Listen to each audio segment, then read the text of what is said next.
तो आइए शुरू करते हैं। आंकड़े हमारे, फैसला आपका और मैं हूं आपके साथ मनोज मनु। 2024 का चुनाव चरम पर है।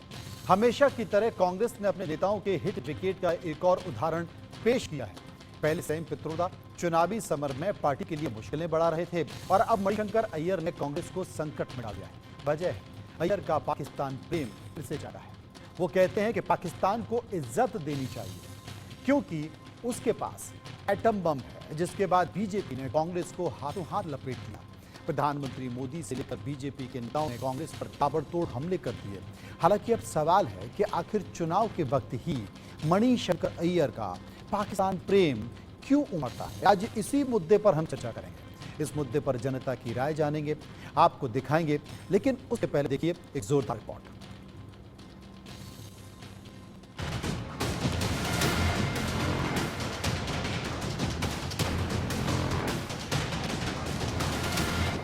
महंगाई के खिलाफ एक और जहां पीओके में पाकिस्तान सरकार के खिलाफ लोगों का गुस्सा फूट पड़ा है। कई इलाकों में कर्फ्यू लगा है, पुलिस की लाठियां बरस रही हैं, आंसू गैस के गोले दागे जा रहे हैं। भूख से बिलबिला रहे पीओके में भारत का तिरंगा लहराया जा रहा है।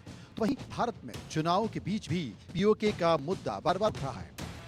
इधर कश्मीर में आतंकियों के खिलाफ ऑपरेशन ऑल आउट चल रहा है, तो वहीं दूसरी तरफ पाकिस्तान की हितैषी दिखने की कोशिश हो रही है।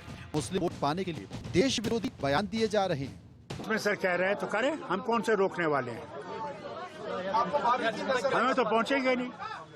ये भी याद रखे वो कि वो भी चूड़ियां पहने हुए नहीं है, याद रखिएगा। उनके पास भी एटम बम है, याद रखिएगा।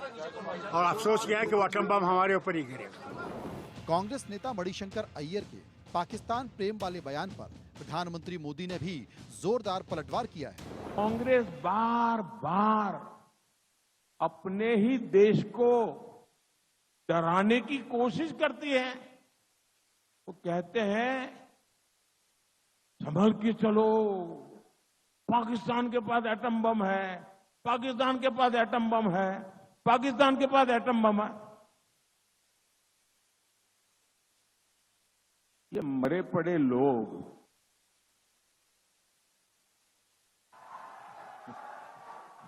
ये देश के मन को भी मार रहे हैं। और कांग्रेस का हमेशा ऐसा ही रवैया है। पाकिस्तान के बम बम बम की बातें करते हैं ना। आज तो पाकिस्तान का हालात ये है, इन बम को संभालना कहां, वो भी उसके बस का रोग नहीं है। अब तो वो बम बेचने के लिए निकले हैं, वाला मिल जाए। और लोगों को मालूम है क्वालिटी में दम नहीं है, वो माल भी बिकता नहीं है। मणिशंकर अय्यर के बयान पर केंद्रीय गृह मंत्री अमित शाह ने भी कांग्रेस पर बड़ा हमला बोला है। उन्होंने कांग्रेस पर तुष्टीकरण की राजनीति करने का आरोप लगाया। अमित शाह ने कहा कि कांग्रेस के दो सहयोगी नेता मणिशंकर अय्यर और फारूक अब्दुल्ला पाकिस्तान के पास परमाणु बम है, ऐसा कहकर मिशन पीओके को कमजोर करना चाह रहे हैं। कांग्रेस पार्टी आज अपीसमेंट की पॉलिटिक्स के लिए, अपनी वोट बैंक के लिए इस कगार पर पहुंची है कि वो और उनके साथी नेता मणिशंकर अय्यर जी और फारूक अब्दुल्ला जी एटम बम पाकिस्तान के पास है ऐसा कहकर पाक ऑक्यूपाई कश्मीर को ताक पर रखने की बात कर रहे हैं। मैं इस अप्रोच की घोर निंदा करता हूं। भारतीय जनता पार्टी मानती है कि हम कभी भी पाक ऑक्यूपाई कश्मीर पर से हमारा अधिकार जाने नहीं देंगे। पाक ऑक्यूपाई कश्मीर भारत का हिस्सा है। पीओके को लेकर शाह ये ऐलान कर चुके हैं कि वो किसी भी कीमत पर पाकिस्तान को यहां से खदेड़ कर रहेंगे। कश्मीर पर अलग थलग पड़ चुके पाकिस्तान के हुक्मरानों को भी डर लग रहा है कि दिल्ली में मोदी की है उसके लिए एक बड़े खतरे का अलार्म है। Bureau report, India news. तो आपको खबर समझ चुके होंगे और खबरों के बीच में जो बयान आपको दिखाई दिए, चाहे वो मणिशंकर अय्यर का हो, फारूक अब्दुल्ला को हो, वो भी आपने सुन लिया होगा। 2024 में हमेशा पाकिस्तान क्यों आता है, कई सारे सवाल हमने इस मुद्दे पर लोगों से पूछे हैं। लोगों ने उस पर अपनी राय भी जाहिर की है, तो चर्चा कर लेते हैं। सबसे पहला सवाल है कि क्या 2024 चुनाव के बाकी चरणों में पाकिस्तान बड़ा मुद्दा बन गया है। 61% लोगों ने कहा कि हाँ, बड़ा मुद्दा बन गया है। 34% लोगों ने कहा कि नहीं, ये मुद्दा नहीं बना है, और 5% लोग इस पर कुछ भी कहना नहीं चाहते। तो चर्चा कर लेते हैं। चर्चा के लिए हमारे पास प्रदीप सिन्हा साहब हैं, जो कि प्रवक्ता बीजेपी हैं, विजय कौशिक जो कि कांग्रेस के नेता हैं, सोहेल काजमी जो कि वरिष्ठ पत्रकार हैं, मेजर जनरल रिटायर्ड जेके बंसल साहब हैं, रक्षा विशेषज्ञ हैं, और अजय जांड्याल हमारे ब्यूरो चीफ हैं जम्मू कश्मीर के, वो भी हमारे साथ मौजूद होंगे। सबसे पहले मैं बात कर लेता हूं प्रदीप सिन्हा साहब से। प्रदीप साहब, 2014 का चुनाव, 2019 का चुनाव, 2024 का चुनाव, पाकिस्तान इस चुनाव से अछूता नहीं रहता है। लोकसभा चुनाव होते हैं और पाकिस्तान की एंट्री आ जाती है, चाहे वो एंट्री इस तरफ से हो या फिर उस तरफ से। देखिए, पाकिस्तान के एक नेता ने जो कांग्रेस पार्टी के प्रेम दिखलाया था, उसके बाद मणिशंकर अय्यर ने उसको रेसिप्रोकेट किया कि उन्होंने भी एक सवाल वाला उनका बयान जो है, आप कह सकते हैं कि सूदिंग इफेक्ट देने की कोशिश की उन्होंने कि पाकिस्तान के पास एटम बम है, इसलिए भारत को उससे डरना चाहिए, भारत को बातचीत करनी चाहिए। लेकिन वो ये भूल गए कब ये भारत डरने वाला भारत नहीं है, बदल चुका हुआ भारत है। और निश्चित रूप से हम अपने दुश्मनों को हिटिंग रिप्लाई देते हैं, जो माकूल जवाब होता है उसके माध्यम से हम उनको उनकी औकात बताते हैं। उनके पास, आपको याद होगा, उनके नेता बयान देते थे कि हमारे पास 250 ग्राम के एक पाव के बम है, कहीं भी हम गिरा के आ सकते हैं। लेकिन अब वो उस चीज की धमकी नहीं देती। लेकिन जो कांग्रेस पार्टी में पाकिस्तान प्रेमी बैठे हुए हैं, उनको ऐसा लगता है कि पाकिस्तान की अगर चर्चा हम नहीं करें तो पाकिस्तान खुश नहीं होगा, और जो हमारा वोट बैंक है उसको कहीं ना कहीं अपनी ओर खींचे रखने के लिए, समेट के रखने के लिए, वोट बैंक को अपनी ओर खींचने के लिए या बचा खुचा जो वोट बैंक है उसको निपटाने के लिए। विजय कौशिक साहब हमारे साथ मौजूद है। कौशिक साहब, जब बयान सेम पित्रोदा का आया तो दिग्विजय सिंह के छोटे भाई लक्ष्मण सिंह, जो कि कांग्रेस के नेता भी हैं, सांसद भी रहे, विधायक भी रहे हैं, उनका एक बयान आया था कि ऐसे लोगों में जितने जूते मारे जाएं उतना ही कम है। क्या आप मानते हैं कि कांग्रेस के आस्तीन में कई सारे सांप हैं जो चुनाव के समय कांग्रेस को, अपनी ही पार्टी को डसने का काम करते हैं और विपक्ष को, यानी कि सत्ता में बैठी बीजेपी को एक बड़ा मौका दे देते हैं? देखिए, कांग्रेस पार्टी ये मानती है कि किसी के निजी बयान के लिए पूरी कांग्रेस पार्टी को जिम्मेवार नहीं ठहराया जा सकता। रही बात सत्ता पक्ष की, तो मोदी जी की जिम्मेवारी है कि अगर कोई, तो फिर काहे को हटा दिया सेम पित्रोदा को जब उनका निजी बयान है तो? अरे सुन तो लीजिए, बताइए। अगर सेम पित्रोदा ने देशद्रोह किया है तो मोदी जी की जिम्मेवारी बनती है मुकदमा दर्ज करें, गिरफ्तार करें, फांसी पर चढ़ा दें। कांग्रेस पार्टी मोदी जी के साथ खड़ी मिलेगी आपको। मोदी जी को चाहिए कि चाहे मणिशंकर अय्यर हो, चाहे सेम पित्रोदा हो या कोई भी, जो देश विरोधी बात करे उसको लटका दो चौराहे पर, फांसी पर। कांग्रेस को कोई ऐतराज नहीं है। लेकिन ये ताकत, ये पावर देश की जनता ने मोदी जी को इसलिए नहीं दी है कि वो अंधे और गूंगे बहरों की तरह चुपचाप सुनते रहे। अरे विजय साहब एक चीज बता दीजिए, क्या मणिशंकर अय्यर के बयान से इत्तेफाक रखते हैं? अगर मणिशंकर बयान नहीं देते तो भारतीय जनता पार्टी के प्रधानमंत्री नरेंद्र मोदी से लेकर तमाम नेता आप पर हमलावर नहीं होते? मेरी बात सुनिए, हाँ। हमें बीजेपी की कोई चिंता नहीं है, हमें देश की चिंता है। मोदी जी को महंगाई आपको पर अपनी पार्टी की भी चिंता नहीं है क्या? को ये बताना चाहिए कश्मीर घाटी में भाजपा ने कैंडिडेट क्यों नहीं उतारे? क्या पाकिस्तान को सपोर्ट करने के लिए, पाकिस्तानी संगठनों की मदद करने मैं के पूछ लिए रहा हूं कि इधर उधर की कश्मीर बात घाटी में मत कर, मोदी ये जी बता अपने कांग्रेस का कैंडिडेट क्यों काफिला नहीं क्यों लेटा? आप जो है दबाव, पता नहीं कहीं और चले जा रहे हैं आप। मैं फिर कह रहा हूँ, बीजेपी की लुटिया डूब रही है, इसलिए हिंदू, मुस्लिम, भारत, पाकिस्तान, चाइना की बात क्यों नहीं कर रहे मोदी जी? क्योंकि लद्दाख की जनता ने आरोप लगाया है कि चाइना हमारी भारत की भूमि पर अतिक्रमण कर चुका है बड़े पैमाने पर। मतलब आप पते पर नहीं याद आए, होना मतलब जो मैं पूछ रहा हूं उस पर बात नहीं करेंगे। चलिए, चाइना के साथ रिटायर्ड मेजर जनरल हमारे साथ मौजूद हैं, उन्हीं के पास चलते हैं, उन्हीं से पूछ लेते हैं। जेके बंसल साहब, चुनाव में पाकिस्तान हमेशा आता है और चुनाव खत्म होते ही वो गायब हो जाता है, इसे क्या समझे, कैसे समझे? याद रखना। देखिए, ये बहुत ही निंदनीय है और बहुत दुर्भाग्यपूर्ण है कि जो कोई देश का नेता होता है निपटने के लिए तैयार हैं, और हमारे देश के ऐसे नेता जनता में और एक फौज में मनोबल को कम करते हैं। आप जो इजराइल के प्राइम मिनिस्टर, वो ये कह रहे हैं कि अगर हमको यूएस कोई हथियार नहीं देगा, कोई भी नहीं देगा, तो हम नाखूनों से लड़ेंगे, नेल से लड़ेंगे, हम लड़ते रहेंगे। तो इस तरह की भावनाएं होनी चाहिए। ये जो इस तरह का डराना कि पाकिस्तान एटम बम मार देगा या ये कर देगा, उनके एटम बम को कौन पूछता है? अभी जो है, हमारा भी तो एक न्यूक्लियर स्टेट है, हालांकि हमारे पास से हमारी नो फर्स्ट यूज पॉलिसी है। लेकिन अगर इस तरह का कोई चीज होता है तो हिंदुस्तान भी उनके ऊपर अटैक करके मटिया मेट बिल्कुल उनको नस्ते नाबूद कर देगा। अब जो जैसे कंट्री अभी ईरान के पास नहीं है, उन्होंने भी के ऊपर अटैक कर दिया, पाकिस्तान ये कुछ नहीं कर पाए। जो है काबुल में वहां पे जो है रोज जो अफगानिस्तान से अटैक होते रहते हैं, तालिबान करते रहते हैं, कुछ नहीं कर पाते। अब ये सब बातें इस तरह की हैं, इन्होंने सब रॉकेट टेक्नोलॉजी और ये बम बनाए हैं, तो ये चलेंगे भी या नहीं चलेंगे ऐसा कुछ पता नहीं है। हमारी एक मिसाइल जो उनके बॉर्डर पे पास हो गई थी, उनको पता नहीं चला। तो इस तरह से जो पाकिस्तान के पास में कोई है कि अपनी गाड़ी में पेट्रोल डाल करके वो अपनी युद्ध की एक्सरसाइज भी कर उनको, और उन्होंने जो है अभी उनके ऊपर में एक प्रेशर था कि अगर वो अपने एटॉमिक बम दें तभी उनको आईएमएफ से लोन मिलेगा। तो इस तरह की जो बातें करना और पाकिस्तान के फेवर में बोलना, चाहे वो फारूक अब्दुल्ला हो या मनीषकर अय्यर हो, ये बहुत निंदनीय है, गलत है। ये बहुत निंदनीय और गलत है, और इस तरह के बयान कम से कम नहीं होने चाहिए, चाहे आप कितने भी सौहार्द की बात करते हो। पाकिस्तान से तो आप सौहार्द की कोई उम्मीद रखते ही नहीं है। वरिष्ठ पत्रकार हमारे साथ मौजूद हैं, उनके पास चलते हैं, उनसे हम समझने की कोशिश कर लेंगे। काजमी साहब, मैं आपसे जानना चाहता हूं कि चुनाव के समय इस तरह की बातें होती हैं, क्योंकि बॉर्डर पर पाकिस्तान के हालात क्या है, उसकी हरकतें क्या है, वो तमाम हमारे सहयोगी अजय जांडियाल रिपोर्ट भेजते रहते हैं। लेकिन इन सब के बीच कांग्रेस एक बड़ी पार्टी है, राष्ट्रीय पार्टी है, वो सरकार में कई साल रही है और उसने खुद वो दंश, पाकिस्तान का दंश देखा है, पाकिस्तान के चेहरे देखे हैं, पाकिस्तान का धोखा देखा है। उसके बावजूद भी आप पाकिस्तान में बैठकर पाकिस्तान के हित की बात करते हैं, ये बताने की कोशिश करते हैं कि साहब हमें डरना चाहिए, उसके पास एटम बम है। तो क्या करें, आरती उतारें?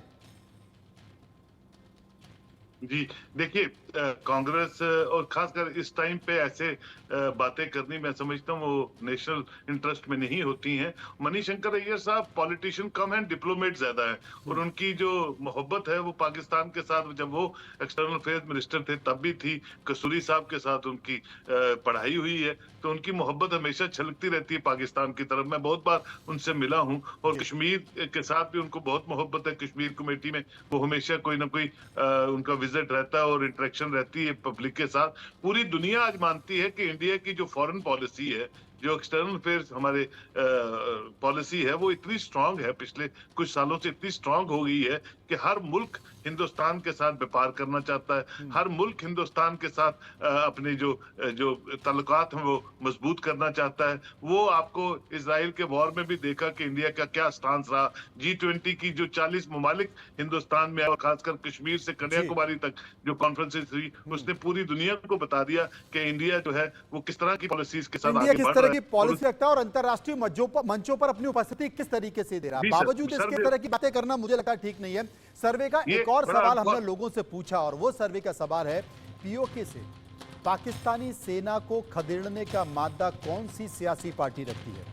76% लोगों ने कहा कि बीजेपी रखती है, 12% लोगों ने कहा कांग्रेस रखती है, 6% लोगों ने किसी और अन्य दल का नाम लिया, लेकिन बाकी के जो 6% लोग हैं उन्होंने कहा कि हम इस पर कुछ भी नहीं कह सकते। अजय जांडियाल हमारे सहयोगी मौजूद हैं। अजय जांडियाल, ये तो साफ तौर पर दिखाई दे रहा है कि केंद्र में बीजेपी की सरकार आने के बाद, या जिस तरीके से घाटी की स्थिति है वहां पर एलजी सारी चीजों को देख रहे हैं, चुनाव का इंतजार भले ही किया जा रहा है, सरकार वहां पर नहीं है, लेकिन क्या हालत बेहतर है? आप ही बताइए, आपसे ज्यादा बेहतर कोई नहीं बता सकता।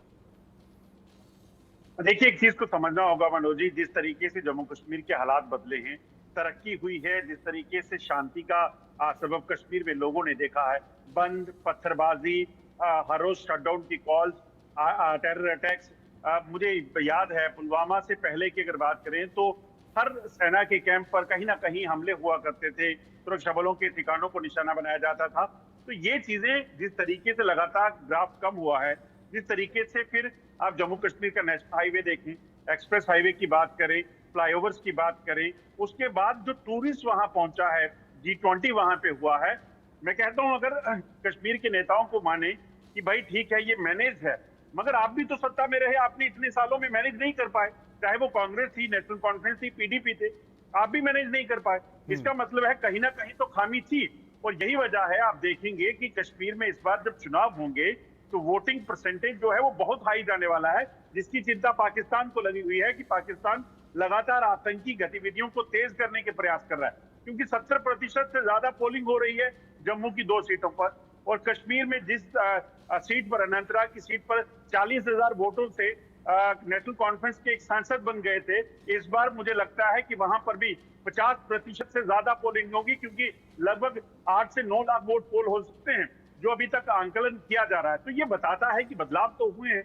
अब उस बदलाव की एवज में जो सियासी दल कश्मीर या फिर जम्मू कश्मीर के नाम पर 370 के नाम पर वहां पर सियासत करते रहे, वोट हासिल करते रहे, उनको अब इस चीज को कहकर कि भाई 370 थी तो बेहतर था, तो उनको उसकी जवाब देना होगा कि 370 के समय में बंद, टेररिज्म या अंडर डेवलप्ड एरिया या बाकी चीजों की जो असुविधाएं लोगों को थी वो बेहतर था, या आज बेहतर है जब चीजें तरक्की की ओर, बाकी चीजों की ओर हो रही हैं। तो ये चीज देखनी होगी, मगर बदलाव हुआ है, ये चीज देखनी होगी, लेकिन बदलाव हुआ है। अजय जांड्याल साफ तौर पर ये बता रहे हैं। सर्वे का तीसरा सवाल कि क्या मणिशंकर अय्यर और फारूक अब्दुल्ला के पाकिस्तानी एटम बम वाले बयान का विपक्ष को नुकसान होगा? 81% लोगों ने कहा हां होगा, 13% लोगों ने कहा नहीं होगा, और 6% लोग कहते हैं कि हम इस पर कुछ भी कहना नहीं चाहते। विजय कौशिक साहब, ये जो बयान है इस पर नुकसान होगा, लोगों की बड़ी राय, 81% लोगों की राय। देखिए, जो समझदार लोग हैं निश्चित तौर पर वो हर बात को गंभीरता से लेते हैं, लेकिन इसके साथ साथ वो ये देखेंगे कि महंगाई के मुद्दे पर मोदी जी फेल हैं, बेरोजगारी में देश नंबर 1 बन चुका है। ये वर्ल्ड बैंक की चेतावनी है।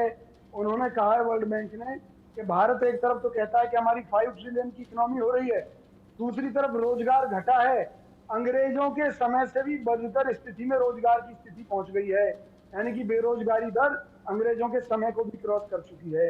घोटालों की सरकार है। हिंदू मुस्लिम, भारत पाकिस्तान की संसद में तो मुद्दा बाकायदा उठा था।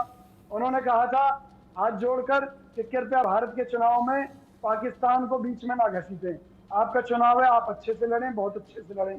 सवाल यह है, ना पाकिस्तान की कल कोई हैसियत थी ना आज हैसियत है। पाकिस्तान के 2 टुकड़े कांग्रेस ने किए।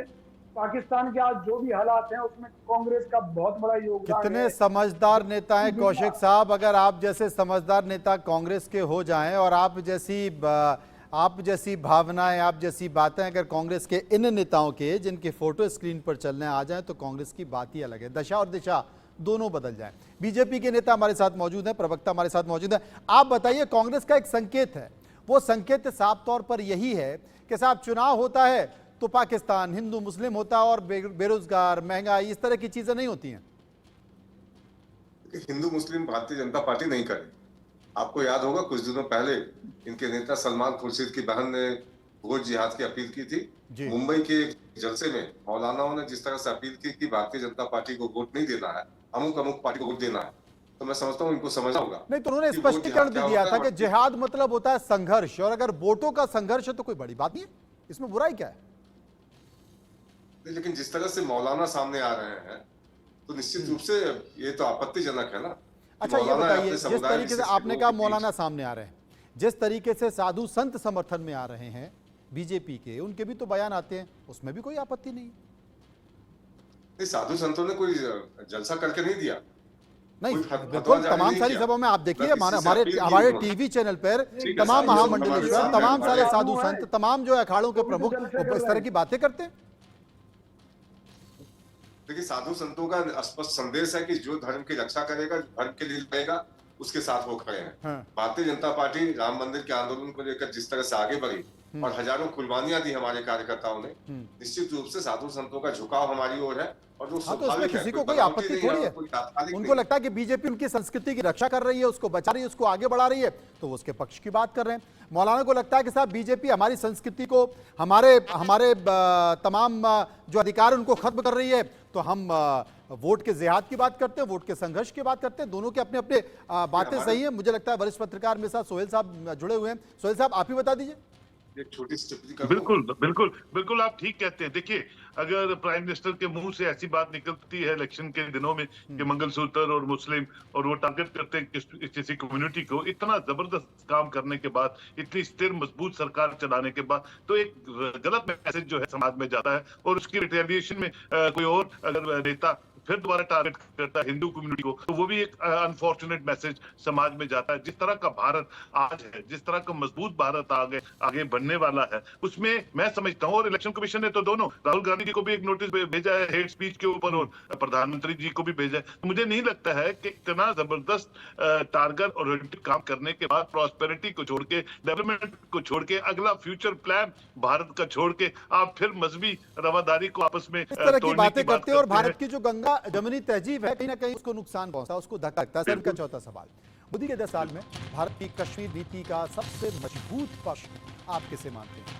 38% लोगों ने कहा आतंकियों का सफाया, 40% लोगों ने कहा घुसपैठ में कमी हुई है, 8% लोग बताते हैं कि कश्मीर में विकास हुआ है, और 6% लोगों का कहना है कि पाक को अलग थलग किया है। 8% लोग इनमें से किसी भी विकल्प को नहीं चुन रहे थे। रिटायर्ड जनरल इस वक्त हमारे साथ मौजूद हैं, कैप्टन जनरल हमारे साथ मौजूद हैं, उन्हीं के पास मैं चलूंगा। उनसे इस सवाल का जवाब इसलिए भी रहूंगा क्योंकि तमाम ऐसे इलाके जो कि बॉर्डर से लगे हुए हैं वहां पर वो तैनात भी रहे हैं। बंसल साहब, आप ही जवाब दीजिए, आपका क्या कहना है इस सवाल को लेकर, लोगों की राय को लेकर? देखिए, बिल्कुल वहाँ पे काफी अच्छा अब माहौल बना है। जो पहले पत्थरबाजी होती थी वो नहीं हुई है, सेना के ऊपर आक्रमण होते थे, और जो पाकिस्तान के जो अलग थलग भी पड़ गया है, यही नहीं डिप्लोमेट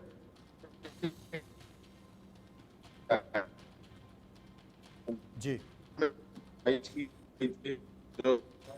जो उसमें जो सुषमा स्वराज हमारी प्राइम मिनिस्टर को फॉरेन मिनिस्टर गई थी, तो उनका भाषण हुआ था उसमें। हालांकि पाकिस्तान को पसंद नहीं आया और पाकिस्तान ने उसको बाइकआउट कर दिया। तो कहने का मेरा मतलब ये है कि हिंदू मुस्लिम का जो मामला है वो यहीं पर आता है, लेकिन भारत का जो एक छवि है वो बहुत अच्छी है। अभी यूएई के अंदर में इतना अच्छा हिंदू मंदिर बना है, इसी प्रकार से अभी पाकिस्तान को इस चीज के लिए कोई कंट्री सपोर्ट नहीं करता है।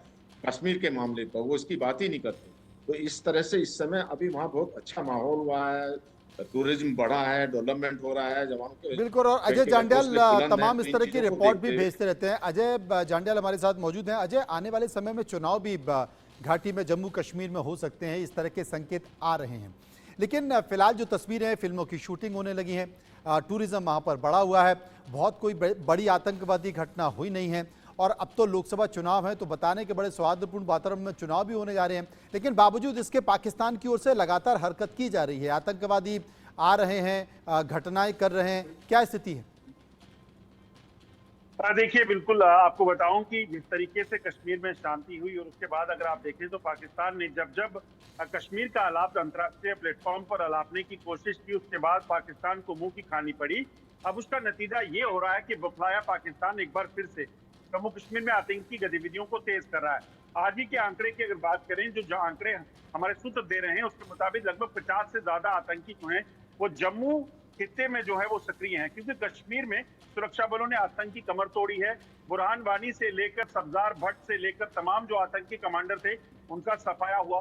कल ही अभी 2 दिन पहले हमने देखा किस तरीके से आतंकी कमांडर जो लश्कर का था उसको मार गिराया गया। तो तमाम जो आतंकी कमांडर थे वो खत्म हो गए। उसके बाद फुटफुट जो आतंकी बचे हैं उनका भी सफाया चल रहा है। मगर जो कंसर्न है इस वक्त वो कश्मीर का, पाकिस्तान का जो था वो जम्मू कश्मीर में किसी तरह से आतंकी गतिविधियों को तेज करना था, ताकि अंतर्राष्ट्रीय समुदाय ये देखे कि कश्मीर या जम्मू में शांति नहीं है। इसीलिए एक बार फिर से जब वहां कोई सुन नहीं रहा है तो एक बार फिर से पाकिस्तान आतंकवाद की गतिविधियों को तेज करने लगा है, ड्रोन के जरिए हथियार और ड्रग्स भेजता है, और उसके साथ साथ और वो क्यों चाहेगा कि जो भारत में चुनाव हो रहे हैं, लोकतंत्र का उत्सव जिसे कहा जाता है, वो बहुत ही बेहतर तरीके से अच्छे माहौल में, शांतिपूर्ण माहौल में वो उत्सव खत्म हो, वो कहीं ना कहीं परेशानी पैदा करेगा, डिस्टर्ब करेगा। बहुत बहुत शुक्रिया करूंगा मैं सभी का जिस पूरे मसले पर चर्चा कर रहे थे। कुल मिलाकर लोकसभा चुनाव जब भी होते हैं तो पाकिस्तान की एंट्री होती है, उसे लेकर बयानबाजी होती है। वो बयानबाजी दुख की बात है कि हमारे नेताओं के थ्रू होती है, जिससे पाकिस्तान को बनता है। वो हुक्मरान पाकिस्तान के जो हमेशा भारत को लेकर कोई ना कोई बयानबाजी करते रहते हैं, उन्हें दम मिलता है और उन्हें हिम्मत भी मिलती है। ऐसी बयानबाजी नहीं होनी चाहिए। वो तमाम सारे सवाल, जनता की राय हमने आपको दिखाई।